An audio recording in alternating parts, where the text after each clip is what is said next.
చేసుకున్నారని సజ్జల రామకృష్ణారెడ్డి గుర్తు చేశారు. ప్రధాని మోదీ చంద్రబాబుకు యూటర్న్ బాబు అని పేరు పెట్టారని తెలిపారు. పోలవరాన్ని చంద్రబాబు ఏటీఎంలా మార్చారని స్వయంగా ప్రధాని మోదీ గతంలో అన్నారని సజ్జల వివరించారు. ఇప్పుడు మళ్లీ వారే కూటమిగా ఏర్పడ్డారని విమర్శించారు. తీసుకున్న రెవల్యూషనరీ స్టెప్ వల్ల ఈ 3-4 ఏళ్లలోనే ఓరియంటేషన్ మారింది.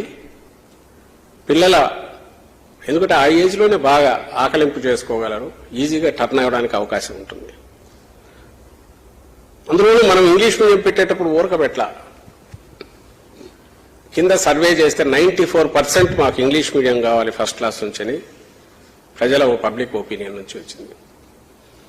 ఇంగ్లీష్ మీడియం అనేది అందరి మానిపండులాగా లేదా అది సంపన్నులకు మాత్రమే పరిమితం, లేదా భారీగా అప్పులు చేసుకుని ఎక్కడో కాన్వెంట్లని వచ్చి దీనితో ఉన్న కేరళ టీచర్లను ఎవరినో తెచ్చుకొని పెట్టి పేరుకు నామక వస్తే కాన్వెంట్ అని పెట్టుకుని నడుపుకుంటున్న వాటి వల్ల అక్కడికి పంపించి అప్పుల పాలవుతున్న నేపథ్యంలో ప్రభుత్వమే పూచి తీసుకుని ప్రభుత్వ పాఠశాలలో పెట్టింది.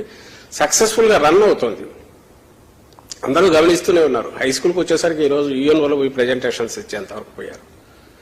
ఈ మధ్య ప్రైమరీ స్కూల్లోనే టోఫెల్ ఓరియంటేషన్ దీనికి సంబంధించిన టెస్టులు జరుగుతుంటే దే ఆర్ అటెండింగ్ ఎంతూజియాస్టికలీ. ఏం తెలుగు తగ్గిందా? ఎక్కడన్నా తెలుగు లాంగ్వేజ్ ప్రభావం తగ్గిందా? లేక ఇళ్లలో తెలుగు మాట్లాడుకోవడం తగ్గిందా? అది మన మాతృభాష, తల్లి భాష ఎక్కడికి పోతుంది? ఇళ్లలో అదిగాక ఏం మాట్లాడతారు? బహుశా బాగా డబ్బులు ఉండేవాళ్ళు ఏమన్నా మనం ఏమంటాం మెట్రోస్లోనూ మెట్రో సిటీల్లోనూ అలాంటి చోట పెద్ద పెద్ద ఇళ్లలో కూడా ఇంగ్లీష్ మాట్లాడుకోవచ్చు. కానీ అదొక దీని కింద మామూలు ఊర్లలో తెలుగుగా ఏది మాట్లాడతారు పేరెంట్స్తో కానీ